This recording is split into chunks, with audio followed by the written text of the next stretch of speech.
Abre sua Bíblia comigo, por gentileza, em Mateus capítulo 14.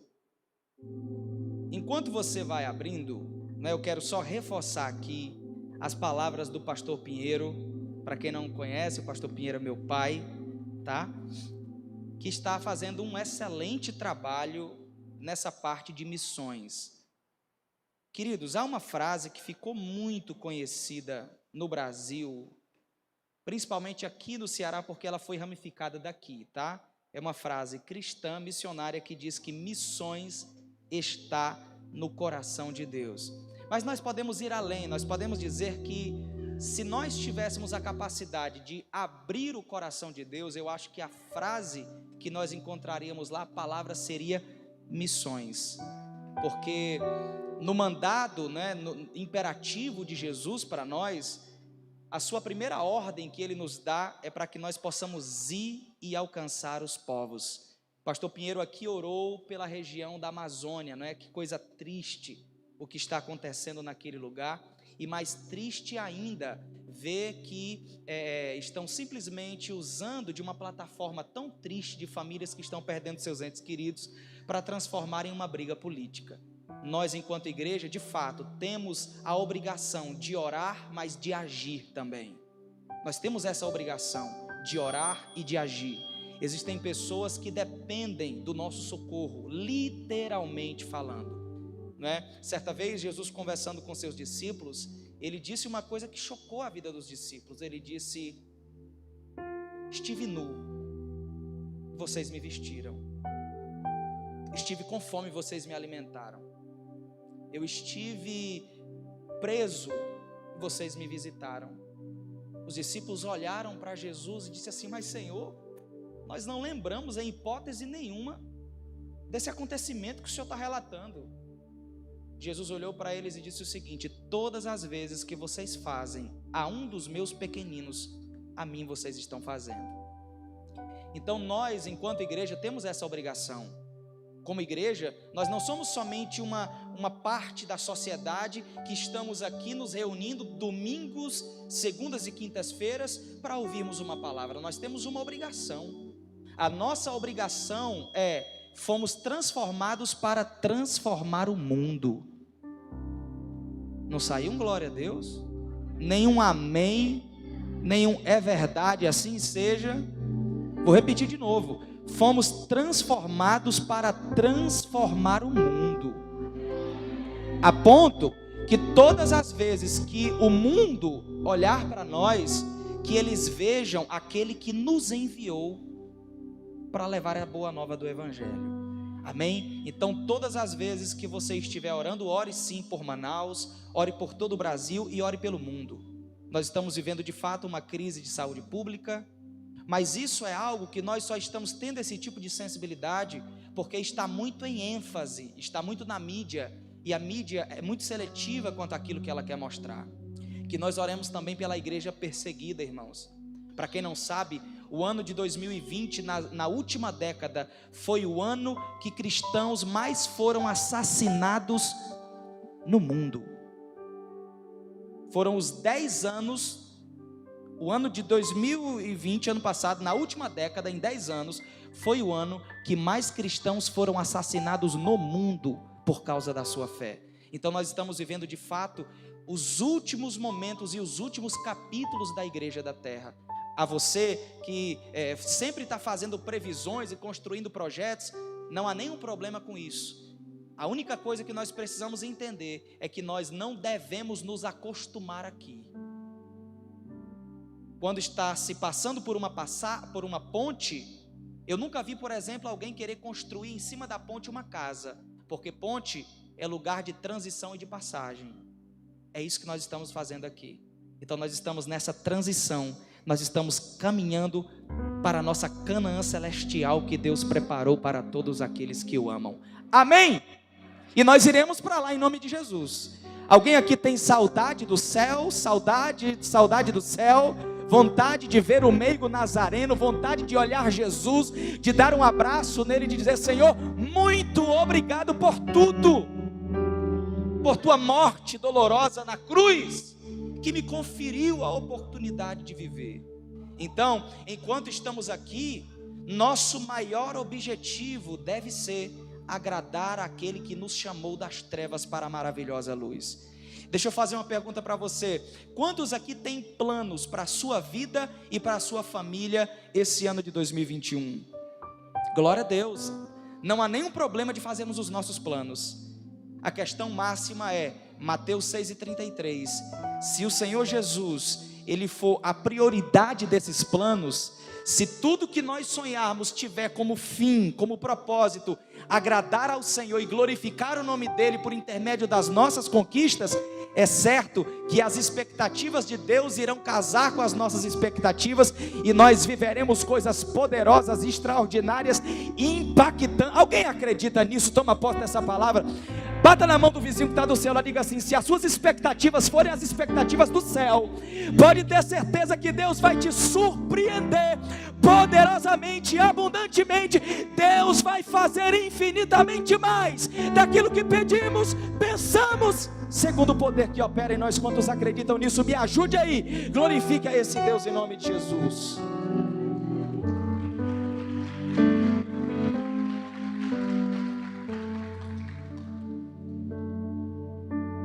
Amém? Então quero louvar a Deus pela Secretaria de Missões. Final desse mês, irmãos, nós estamos inaugurando em nome de Jesus a nossa congregação de Sítio São João, um endereço privilegiado, numa avenida principal. Pastor Carlos, fique de pé, Pastor Carlos, sua esposa, irmã Velda. Deixa eu chamar eles aqui, venham aqui, venham aqui. Esse casal bonito. Aí o pessoal diz assim: pastor, foi igual com o pastor Edvânio, o pastor Carlos vai nos deixar? Não, ele só está sendo enviado para fazer uma grande obra. A igreja não está se dividindo, ela está multiplicando. Amém, irmão? Para a glória de Deus. Olha aí que casal supra-sumo. Oh, casal bonito, rapaz. Pastor Carlos e irmã Velda são pessoas muito especiais que labutam aqui conosco, né? Com muita fidelidade, com muita inteireza de coração, e eles estão sendo enviados lá para o Sítio São João, que eu vi uma caravana entrando ali, viu? De lá. Levanta aí, levanta para a gente ver. Levanta aí, olha aí, ó. Ó. Ô, glória! Deus abençoe. Deus abençoe. Eles estão sendo enviados, irmãos, para viver um propósito de Deus na vida deles, e essa igreja está vivendo esse propósito. De fato, nós começamos o ano sonhando com 2 congregações. Aí o Senhor disse assim: ô, povo para sonhar pequeno são vocês, viu? Eu vou logo dar um jeito de realizar para ver se vocês sonham maior, porque sonhar pequeno e sonhar grande dá o mesmo trabalho. Então, se é de sonhar pequeno, vamos sonhar logo grande, vamos ter trabalho, vamos sonhar logo grande em nome de Jesus. Amém? Então eles estão sendo enviados até o final do mês, vão estar assumindo ali aquela linda congregação, uma linda congregação, irmãos, e eu tenho certeza que Deus vai usá-los ali poderosamente para uma grande obra naquele lugar. Vocês acreditam nisso? Acreditam mesmo, de verdade? Eu estou levantando essa mão só porque acredita mesmo? Pode dar um glória a Deus aí para mim ver. O senhor acredita com esse glória a Deus? Deus abençoe, pastores. Vão em paz. Amém, irmãos? Também quero agradecer a Deus pela vida da irmã Joélia, né, Joélia, né? Hoje ela, a Gilda, que está indo embora terça-feira para o estado de Goiás. É Goiás ou é Goiânia? Goiânia é a cidade e Goiás é o estado, né? Goiânia é a capital e Goiás é o estado. Então está voltando para lá na terça-feira, e hoje eles prepararam um almoço para mim, que vocês sabem que eu não como muito não, mas hoje eu comi. Era comida boa, e tinha um feijão verde lá, rapaz, abençoado. Se tivesse levado o André, Deus o livre, graças a Deus que ele não foi. Porque se ele tivesse ido, ele tinha acabado com tudo na mesa. Está ali o André também, a sua esposa, a Luana. O André também é uma camarada que tem uma missão muito grande, e que Deus tem usado esse camarada, irmão. Pensa num caba corajoso aqui. Fica de pé aí, André. Caba corajoso esse aí, ó. Corajoso. Deus colocou ele na política, não tem histórico nenhum nisso. não é? Mas o Senhor colocou ele lá e tem feito um grande trabalho, tem sido uma voz para muitas pessoas, e nós louvamos a Deus pela sua vida. É crente, é servo de Deus, é filho de pastor, tá certo? Tem história no Evangelho, e nós louvamos a Deus pela vida dele, pela vida da Luana, sua esposa, e orem pela vida deles, tá, irmãos? Enfrentam lutas, enfrentam batalhas, perseguições, de todas as formas que vocês possam imaginar, mas se o Senhor levantou, é Ele que sustenta para a glória de Deus. Deus abençoe, André. Mas Joélia, muito obrigado, tá bom? Nós estamos orando pela sua casa, tá aí, ó, o Mateus aí, que conversou comigo hoje, acho que vai ser hoje, Mateus.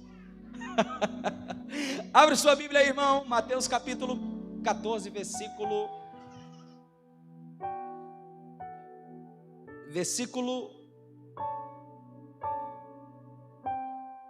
17 e 18.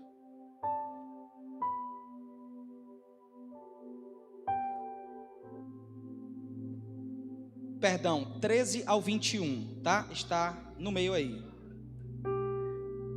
Som, se puder me arrochar aqui só no retorno, tá?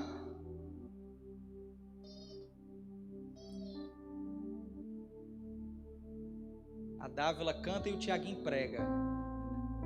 Acho que vai ser casamento aí, viu, Jedson?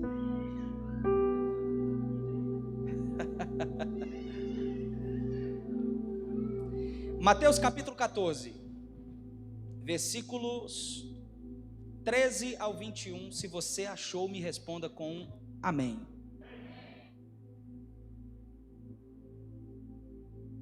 Diz assim a santa palavra de Deus.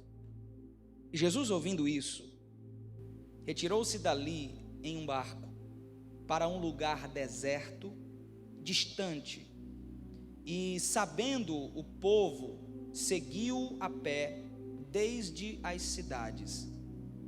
E Jesus, saindo, viu uma grande multidão, e possuído de íntima compaixão para com ela, curou os enfermos. E sendo chegada a tarde, os seus discípulos aproximaram-se dele, dizendo: o lugar é deserto, e a hora já é avançada. Despede a multidão, para que vão pelas aldeias e comprem comida para si. Jesus, porém, lhes disse: não é mister que vão, dai-lhes vós de comer. Então eles disseram: não temos aqui, Senhor, senão 5 pães e 2 peixes. E ele os disse: tragam aqui.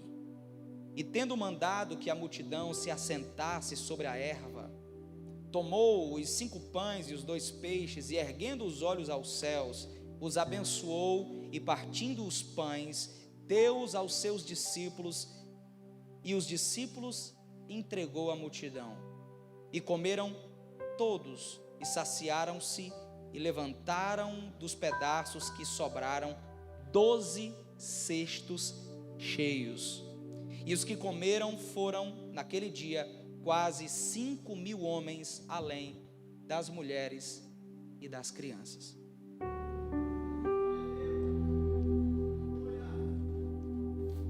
É muito intrigante,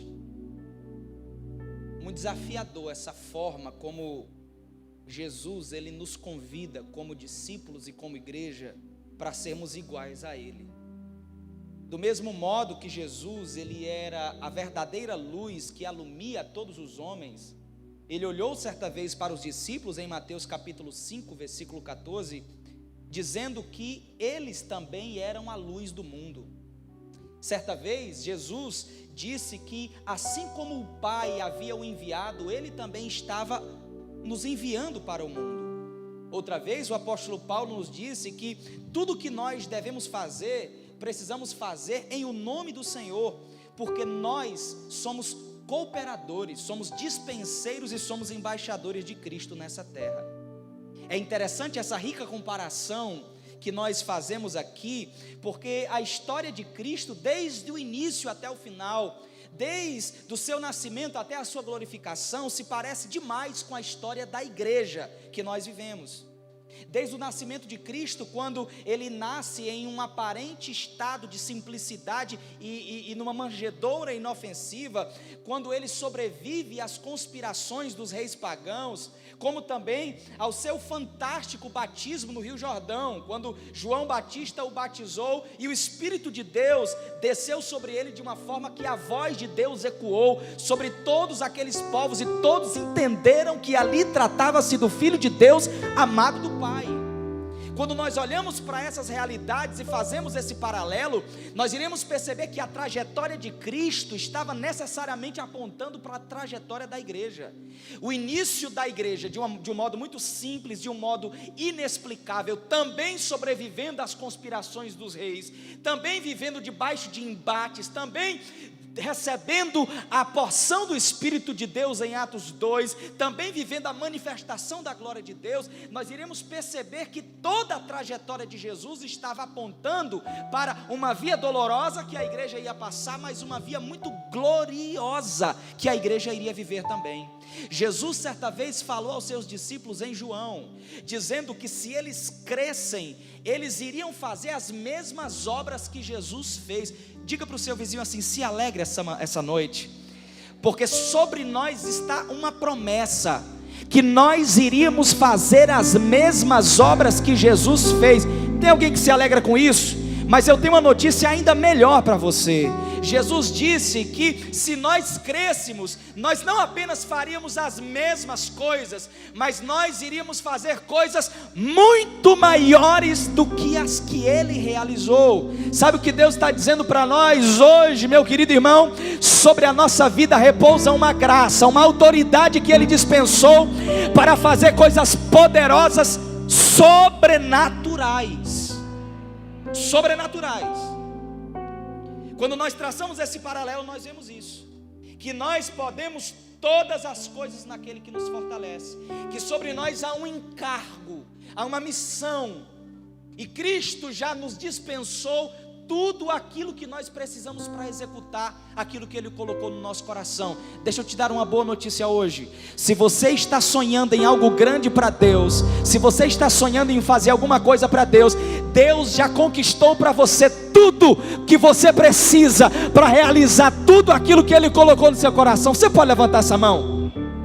Eu não sei se você sonhou em fazer alguma coisa para Deus. Pastor Carlos, lá no sítio São João, Deus já disponibilizou tudo que você precisa para realizar uma grande obra naquele lugar. Tudo que você precisa, meu irmão, para fazer uma grande obra para Deus, Deus já disponibilizou para você. Você pode só tomar posse. Dizer: Senhor, eu vou tomar posse de tudo aquilo que eu preciso para realizar uma coisa grande e poderosa para Ti, no nome de Jesus. Aleluia! Escute, agora, o meu papel enquanto membro desse corpo, membro da igreja de Cristo, qual é? É dar continuidade àquilo que Ele começou. O discípulo, ele tem essa prerrogativa, a prerrogativa de aprender, de ser aperfeiçoado, para que ele possa fazer obras maiores do que o seu mestre fez. E sempre é assim. É claro que nenhum de nós seremos maior do que Jesus, e no dia que alguém tentar fazer isso, certamente o próprio Deus o abaterá. Mas nós não podemos ser tímidos, porque sobre nós repousa uma promessa muito poderosa, queridos, é que as portas do inferno não prevalecerão contra a igreja do Senhor. Deixa eu perguntar aqui, tem alguém aqui que está orando por alguém da sua família? Está orando por alguém da sua família? A boa nova para você é que as portas do inferno não prevalecerão contra a igreja do Senhor. É eles travando a porta e a igreja avançando. Escuta, querido, o evangelho vai entrar dentro da tua casa, no coração das pessoas mais difíceis, naqueles que te desafiam, que desafiam a sua fé, que até zombam e riem de você.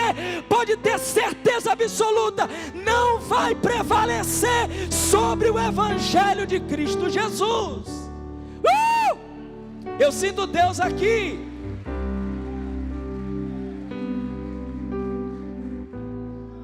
Pode ser esse ano não, pode ser esse mês, pode ser no próximo mês, que você vai entrar por aquelas portas com aqueles que diziam que não queriam nem saber de conversa com crente, com o evangelho, mas vai entrar por aquelas portas de mão dada e vai olhar para mim e eu vou entender: Deus realizou o milagre da salvação na sua casa em nome de Jesus. Nós fomos chamados para isso, para dar continuidade àquilo que Jesus começou. Faça assim com a sua mão. Agora olhe para ela. Está sobre ela esse peso da autoridade para fazer aquilo que Ele nos mandou fazer. Certa vez os discípulos, atravessando uma tempestade, Jesus estava cansado, dormindo na proa. E os discípulos foram lá e molestaram o mestre para que ele acordasse, porque eles já não tinham mais controle sobre as situações. E Jesus acorda, vai até a polpa do barco, ele dá uma ordem para que o mar e o vento se aquiete. E quando tudo isso acontece, os discípulos olham uns para os outros dizendo: mas que homem é esse? Que até o vento e o mar lhes obedecem. Eles ficaram admirados pela atitude e ação e a autoridade que Jesus teve sobre o vento e o mar, sobre fenômenos naturais. Mas quando Jesus olha para eles, o texto diz que Jesus vê a incredulidade dos seus corações e faz uma pergunta para eles: por que vocês são tão tímidos? Por que é que vocês não tendes fé? Lembra a mesma fé que Jesus comparou a uma semente de mostarda, que é o menor grão das hortaliças, que você coloca na mão e você tem dificuldade de encontrar, mas que quando cresce, frutifica, torna-se a maior das hortaliças. Eu quero declarar sobre você hoje, querido, que para o ano de 2021, o Senhor vai te dar um nível de fé que vai fazer você sair do natural e você mergulhar no sobrenatural. Sabe por quê? Porque existem coisas que Deus não vai fazer se nós não sairmos do chão e não tivermos coragem de mergulhar no centro da vontade de Deus. Deixa eu te dizer uma coisa: meu papel aqui hoje é ver você diante de um abismo e te empurrar para que você possa voar nas asas do Espírito e ter coragem de tocar aonde você ainda não tocou, aonde você ainda não acessou pela fé. Para te ajudar, deixa eu te dizer uma coisa. Todo mundo sabe que nós estamos orando aqui pelo Douglas, né? Que os médicos deram 2% de chances de sobreviver à cirurgia. E ele foi sustentado pela fé, sobreviveu à cirurgia. Os médicos deram de 15 a 20 dias para que ele acordasse. Nós estamos aproximadamente com 17 dias e os médicos já estavam: meu Deus, será que acorda? Acordou hoje, para a glória de Deus. Escuta, se tu tiveres fé, você verá a glória de Deus na sua vida. A pergunta do Espírito para nós é: porventura haverá alguma coisa demasiadamente difícil para Deus? Haverá alguma coisa difícil para Deus? Haverá alguma coisa difícil para Deus? Haverá alguma coisa difícil para Deus? Fale para o seu vizinho: o seu problema não é nada diante do teu Deus. Escuta, irmãos, e às vezes, escute, eu gosto de louvor cristocêntricos, eu não estou criticando o louvor que eu vou falar aqui, mas às vezes existem determinados louvores que nós cantamos que nos faz ser um tanto tímidos. Eles nos confortam tanto que nos fazem ser um tanto tímidos. O louvor, se Deus fizer, Ele é Deus; se Deus não fizer, Ele é Deus. Eu canto sempre para a minha vida, eu sempre estou disposto a aceitar a vontade de Deus. No entanto, eu não vejo Davi com a sua espada na mão, diante dos seus inimigos, dizendo para Deus: se o Senhor me der vitória aqui, Ele é Deus; se o Senhor não me der vitória, Ele é Deus. Não, eu vejo Davi com a sua espada na mão, diante dos seus inimigos, dizendo: 1000 cairão ao meu lado, 10.000 à minha direita, mas eu não serei atingido. Aleluia! Diga para o seu vizinho hoje: não seja tão tímido. Fale para quem está do outro lado, exerça a sua fé. Deus nos chamou para fazer coisas grandes nessa terra.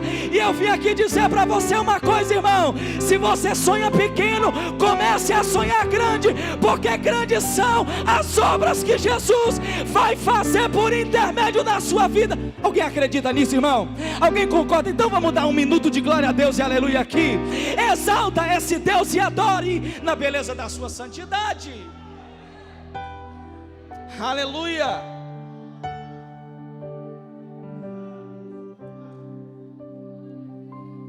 Escute, talvez você está me perguntando, mas o que é que isso tem a ver com o texto que você leu? Vou entrar nele agora. O papel da igreja é dar continuidade àquilo que Jesus começou. E às vezes eu fico me pegando numa reflexão, porque cabeça de pregador, irmão, é uma coisa séria. Eu me pego às vezes em determinadas reflexões. Como é que os discípulos andavam com o pão da vida, mas andavam sem pão? Como é que eles andavam com a fonte que brota para a vida eterna e andavam sem água? E é dentro desse contexto que nós entramos no milagre de hoje.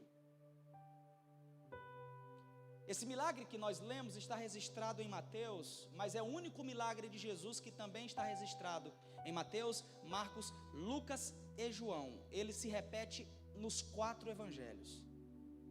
É claro que você vai perceber, se você ler o mesmo milagre nos 4 evangelhos, um vai omitir um detalhe, o outro vai apresentar um detalhe, mas em sinopse, a ideia do milagre é o mesmo: Jesus multiplicou os pães e os peixes. Quem está me entendendo, diga glória a Deus. O texto começa dizendo que Jesus, ele se retirou para uma região deserta, erma. A palavra de Deus nos diz, aqui onde nós lemos, que Jesus estava cansado. Então ele escolhe um lugar pouco habitado, pouco movimentado, onde as multidões não teriam acesso fácil, para que ele e os seus discípulos se retirassem em um momento de descanso. Como homem, ele também teve sono, teve cansaço e precisou descansar. Agora, me chama muito a atenção o coração de Jesus, porque o mesmo texto diz que quando a multidão ouviu que Jesus estava indo para esse lugar,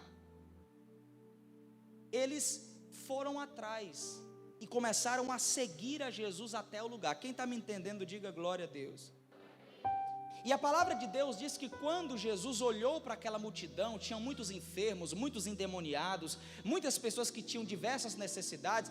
A palavra de Deus nos diz que o coração de Jesus, ele amou aquelas pessoas, ele se compadeceu da necessidade daquelas pessoas. E aqui eu abro uma aspas para Jesus: se tem uma coisa que Jesus é capaz de interromper até o seu descanso para atender, é um coração contrito e aquebrantado na sua presença. Ele poderia simplesmente ter ignorado a multidão, mas o texto diz que Jesus amou. Ele viu a necessidade daquelas pessoas e se compadeceu dela. Da mesma forma, eu me lembro que está escrito em Mateus, em uma das bem-aventuranças, que bem-aventurado é aquele que tem fome e sede de justiça. Por quê? Porque os que têm fome e têm sede de justiça, eles serão fartos. E eu digo para você essa noite, essa palavra continua valendo para mim e para você. Se você veio aqui essa noite com o coração contrito e aquebrantado, pode ter certeza que Jesus vai dar um jeito de parar a agenda dele para te atender. Se você chegou aqui com fome e com sede de justiça, não é talvez, não é por acaso, não, você será farto para a glória de Deus. Lembro de um episódio que Jesus estava indo com os discípulos a um determinado lugar, e uma mulher cananeia, sirofenícia, se aproxima de Jesus e o interpela de uma forma muito cruel. Mas a maneira como ela se apresenta a Jesus é de uma humilhação tão grande, pessoal, que Jesus não precisava ter dado a resposta que deu. Ela disse: Senhor, a minha filha está terrivelmente endemoniada, faça alguma coisa. A palavra de Deus diz que Jesus olha para ela e diz o seguinte: bom, mas o que tenho eu com isso? É lícito tirar o pão dos filhos e dar aos cachorrinhos? Olha a resposta que Jesus dá, dura, deselegante, mas Jesus sabia o que estava fazendo, porque antes de resolver o problema da mulher, ele precisava resolver ela em primeiro lugar. Antes de resolver o que ela queria, ele precisava resolver o que ela nem sabia que precisava ser resolvido, que era o problema do coração. Fala isso para o teu vizinho, fica a dica aí para você, que antes de Jesus resolver o teu problema, ele vai te resolver primeiro. E quando Jesus nos resolve, ele deleta o passado da nossa mente, ele conserta o presente e garante o futuro para que nós possamos ter vida e vida em abundância. Quantos recebem essa palavra? Glória a Deus. Sabe qual foi a resposta que a mulher deu? Senhor, mas até os cachorrinhos comem as migalhas que caem da mesa dos seus senhores. Jesus enaltece a fé daquela mulher, e como a do centurião, ele diz: não vi fé tamanha igual a essa. E Jesus sequer foi na casa dela, ele simplesmente disse: vai, porque a tua filha já está curada. Jesus é capaz de parar até o seu momento de descanso. Mas deixa eu te dizer uma coisa, hoje ele não é mais homem, ele é Deus.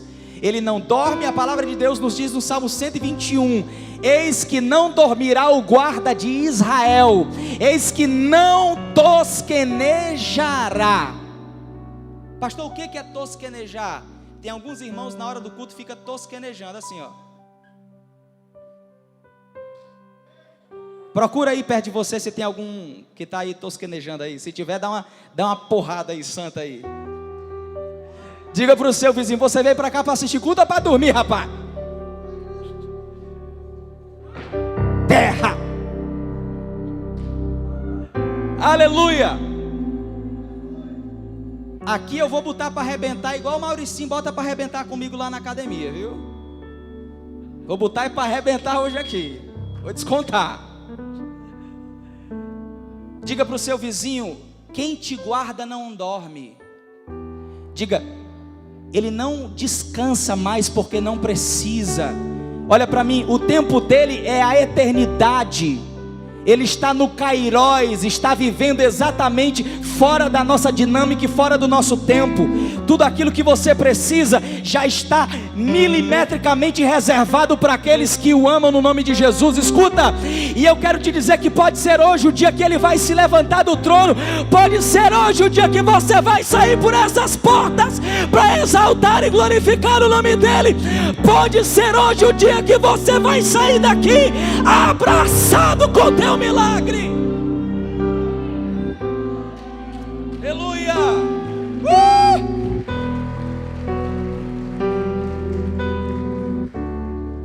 Ele não resiste a um coração contrito e aquebrantado na sua presença.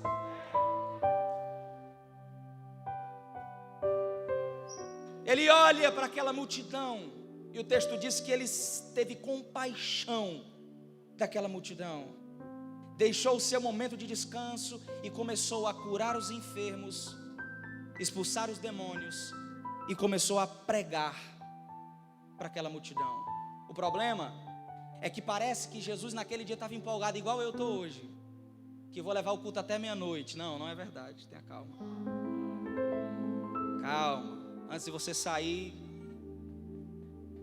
Estava empolgado, começou de manhã o sermão provavelmente, e agora o texto diz que já é a tarde aqui já é o cair da tarde.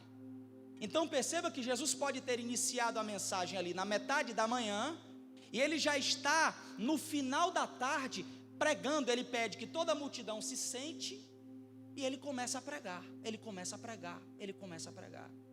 E parece que a mensagem estava boa, ninguém se levantava, ninguém queria beber água, ninguém queria ir no banheiro, hashtag fica a dica. Oh glória, obrigado pelo seu amém empolgado, irmão.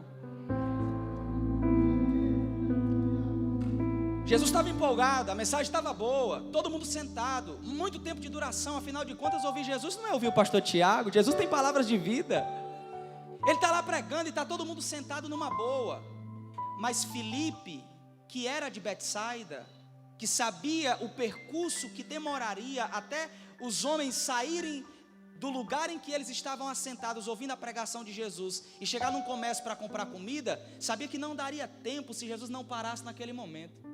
Aí Filipe chega para Jesus e diz o seguinte: Senhor, é melhor que o Senhor disperse essa multidão agora. Dispersa eles, ó Pai, porque eles não terão como se alimentar daqui.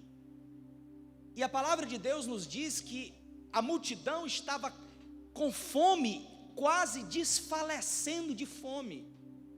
E é interessante o paralelo aqui entre a atitude de Filipe e a atitude de Jesus.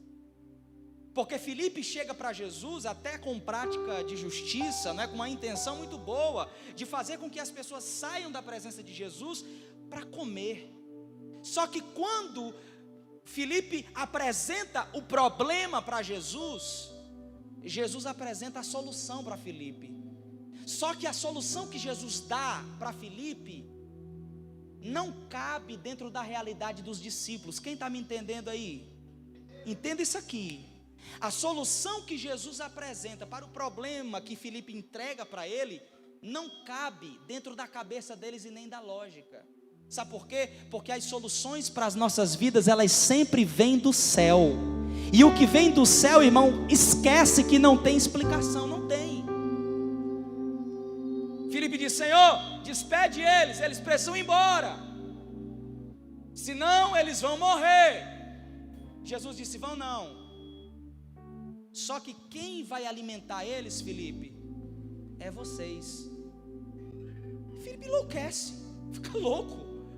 Primeiro porque uma logística para alimentar 5.000 homens. Aí imagina comigo, se todos os homens ali fossem casados, seriam 5.000 homens, 5.000 mulheres, já daria o quê? 10.000. Imagina se todos ali tivessem pelo menos um filho, porque geralmente eles tinham muitos filhos.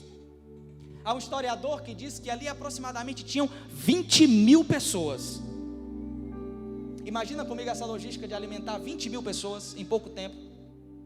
Seria muito difícil. Não teria pazuelo que desse jeito.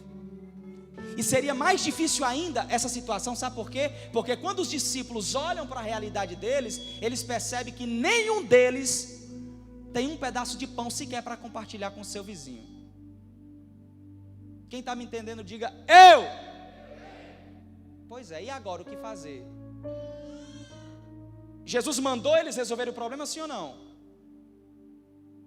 Mas eles olharam para toda a situação ao redor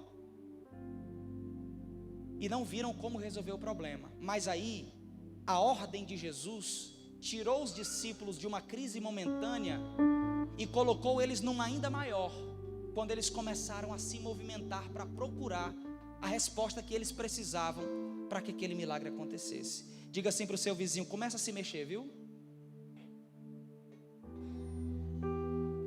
Diga isso, irmão, para quem está do outro lado: começa a se mexer, irmão. Porque parado nada vai acontecer. Você ficando apresentando o teu problema para Jesus e parado não vai acontecer nada.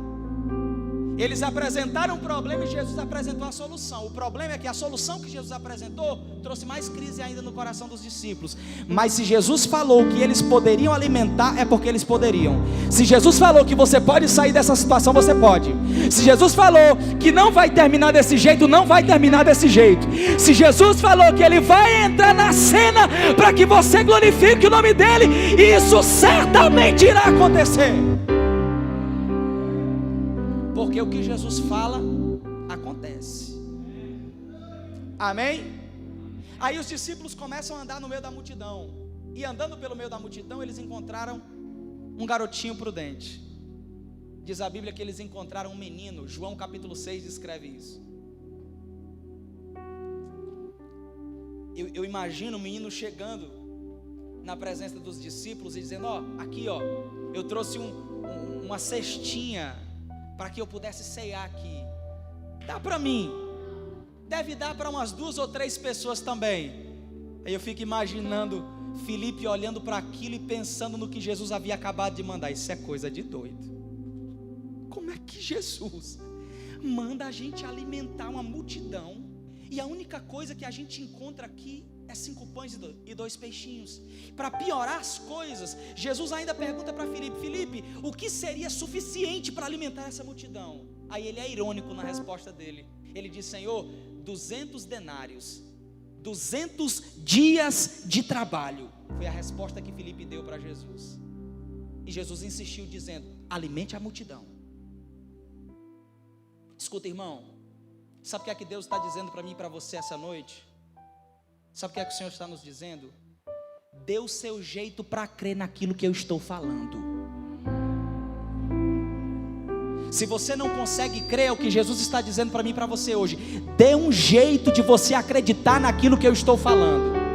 As suas respostas irônicas não mudam aquilo que eu designei e determinei. Dê um jeito, diga para o seu vizinho, dê um jeito de acreditar, irmão. Rapaz, às vezes eu converso com tanta gente que chega para mim: pastor, eu não acredito mais. Teve um esses dias que eu não acredito mais não. Eu não creio mais não. Existem coisas que Deus me prometeu, que estão guardadas no meu coração e no meu papelzinho há 15 anos atrás. E eu vou te falar uma coisa, irmão. Eu não ando por aí perguntando para ninguém assim: e você crê que Jesus pode fazer isso por mim? Aqui, ó, que ele me prometeu há 15 anos atrás. Você crê? Eu não ando fazendo isso não. Sabe por quê? Porque quem tem a responsabilidade de crer e de estar empolgado mais do que qualquer outra pessoa a respeito daquilo que ele vai fazer na minha vida, sou eu mesmo. Sou eu que tenho que acreditar naquilo que eu tenho ouvido do Senhor. O Senhor disse para Filipe o seguinte: dê um jeito, vá e alimente a multidão. Ele foi. Ele encontra um rapaz com 5 pães e 2. Aí ele chega para Jesus e disse assim: Senhor, encontrei 5 pães e 2 peixinhos. Mas o que é isso aqui para esse tanto de gente? Encontrei 5 pães e 2 peixinhos. Ora, na primeira conversa com Jesus não tinha nada. Agora ele já encontrou alguma coisa. Quem está entendendo isso? Na primeira conversa com Jesus ele disse não tinha nada. Na segunda conversa ele já chega com alguma, porque a gente sempre tem alguma coisa. Você aqui não sabe, mas ainda existe uma reserva aí na sua vida.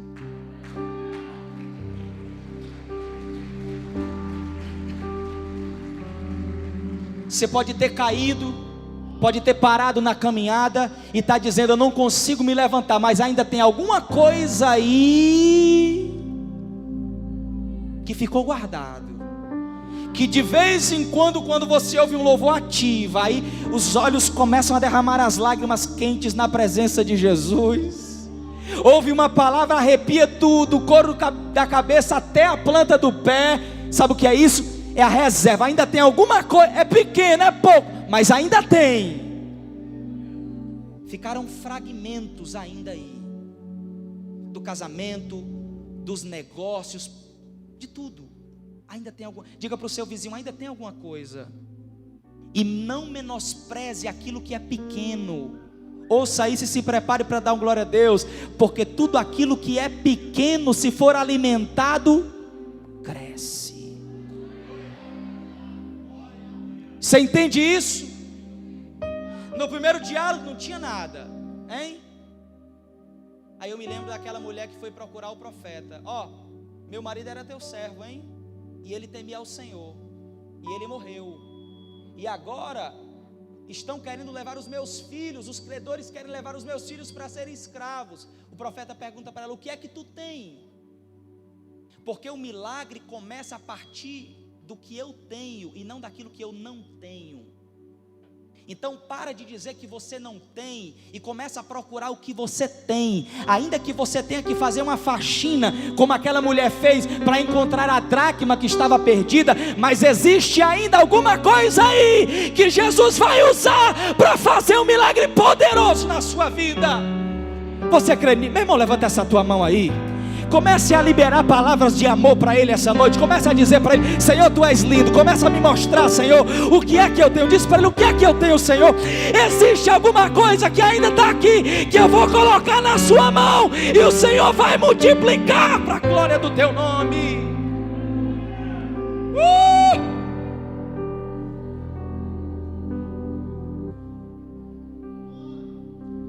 Escuta, Senhor, tem 5 pães e 2 peixes, só tem um problema: é pouca coisa para esse tanto de gente. Aí Jesus fez uma coisa, irmão, que me desafia a amá-lo a cada dia mais. Jesus falou assim: ó, me dá aí, coloca aqui na minha mão esse negócio pequeno aí que você tem. Está entendendo? Coloca aqui na minha mão essa fé pequenininha. Coloca aqui. Coloca aqui na minha mão esses fragmentos de casamento que ainda restam. Coloca aqui na minha mão. Coloca aqui na minha mão a pouca esperança que você tem. Coloca aqui. Coloca aqui o que ainda lhe resta. Aquilo que é pequeno. Coloca aqui na minha mão. Jesus disse: coloca aqui, Filipe, me dá. Na hora que os pães e os peixes foram para as mãos de Jesus, Filipe e os discípulos já sabiam que Jesus ia fazer alguma coisa. Sabe por quê? Porque quando cai na mão dele,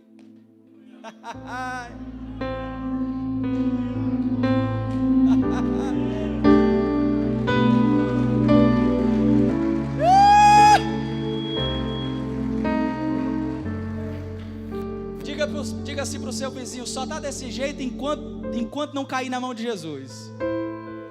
Deixa cair na mão de Jesus para você ver só. Faça um exercício hoje.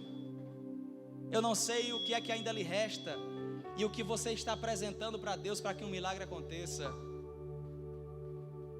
Mas entrega agora na mão de Jesus, vai. Entrega agora na mão de Jesus. Coloca agora na mão de Jesus para você ver só uma coisa.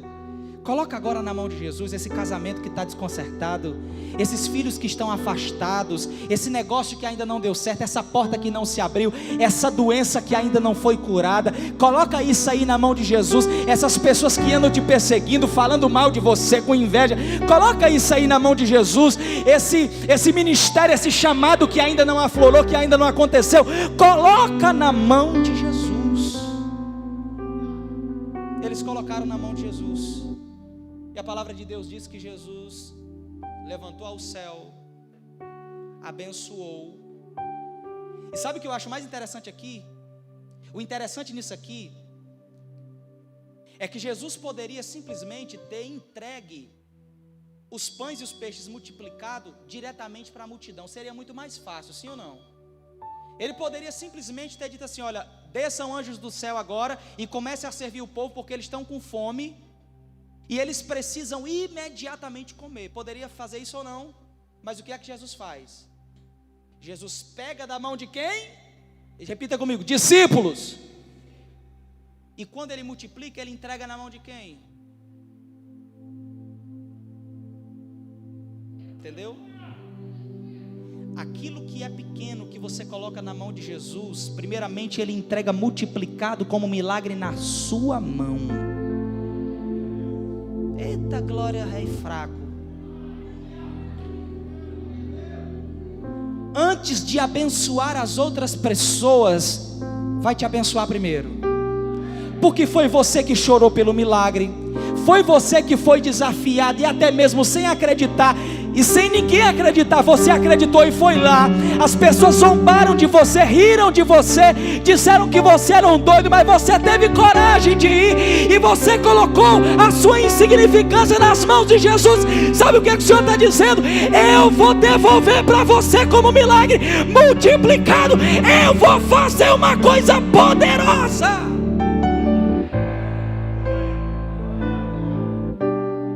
Empurra esse teu vizinho aí para ele acreditar. Empurra alguém aí, diga assim: vai chegar na tua mão multiplicado como milagre. Diga: vai chegar na tua mão multiplicado como milagre. Aquilo que é pequeno, coloca na mão de Jesus, vai voltar como um milagre.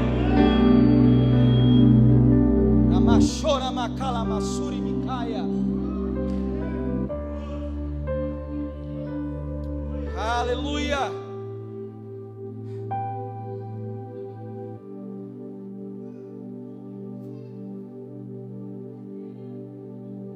O que é que você tem hoje para você colocar na mão do Mestre?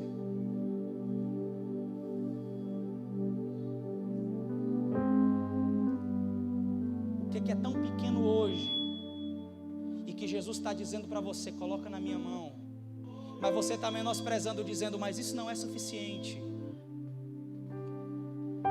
mas isso é muito pouco. Seja fiel no pouco, Deus vai te constituir sobre o muito.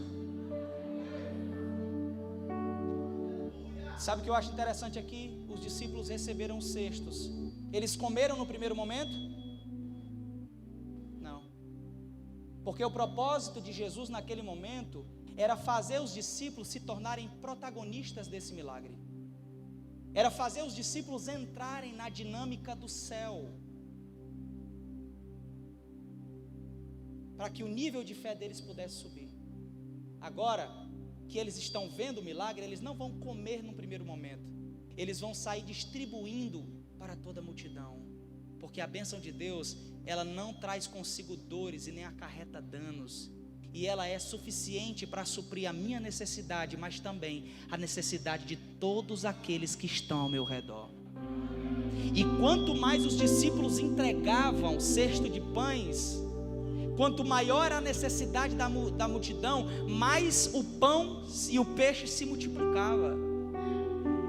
Quanto maior for a sua necessidade, maior será a provisão. E enquanto tiver necessidade, vai haver provisão de Deus na sua vida. Você entende isso? Você recebe isso? Recebo. Toma posse, eu recebo para a minha vida em nome de Jesus. Aí, irmãos, para a gente finalizar, eles acabam de servir as últimas pessoas, mas até agora eles não comeram, correto? Sim ou não? São quantos discípulos? São quantos discípulos? Vocês acertaram. Pode ser só melhor. São quantos os discípulos? O texto diz que quando eles deram de comer a toda a multidão, sobrou 12 cestos cheios de pães.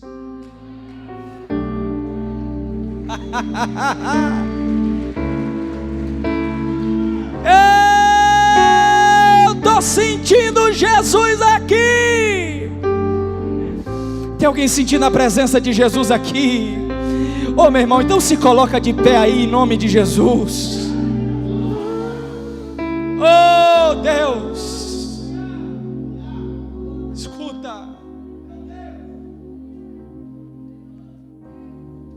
O que Jesus estava ensinando para os discípulos, olha para mim, é que tudo é possível àquele que crê.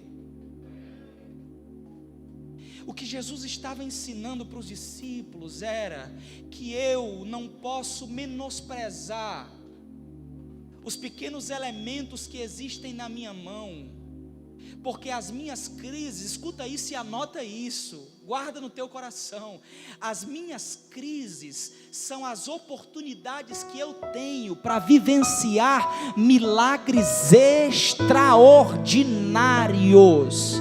As minhas crises são as oportunidades que eu tenho para viver milagres de multiplicações. Olha para cá.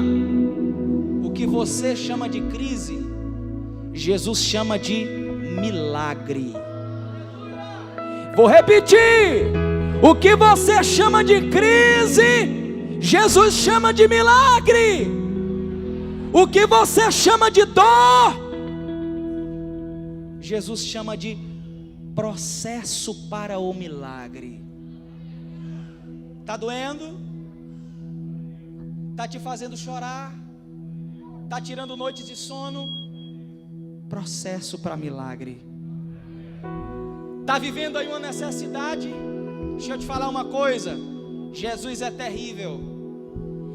Ele nem atrasa, mas também não chega adiantado. Ele só chega na hora certa. Está lá Sadraque, Mesaque e Abednego sendo prestes a ser lançados numa fornalha de fogo ardente. Até então que eles estão nas mãos dos soldados, Jesus não apareceu. Mas quando eles são lançados na fornalha de fogo ardente, aquecida 7 vezes mais, a Bíblia diz que o quarto homem da fornalha apareceu lá. Diga aí para o seu vizinho: Jesus só chega na hora certa. Jesus só chega na hora certa. E deixa eu te dizer uma coisa: Ele sabe teu nome completo, sabe o teu endereço, sabe a tua necessidade. Ele vai chegar e vai se manifestar para você. Levanta essa tua mão e começa a adorar a Deus. Adora a Deus, adora a Deus, adora a Deus, adora a Deus.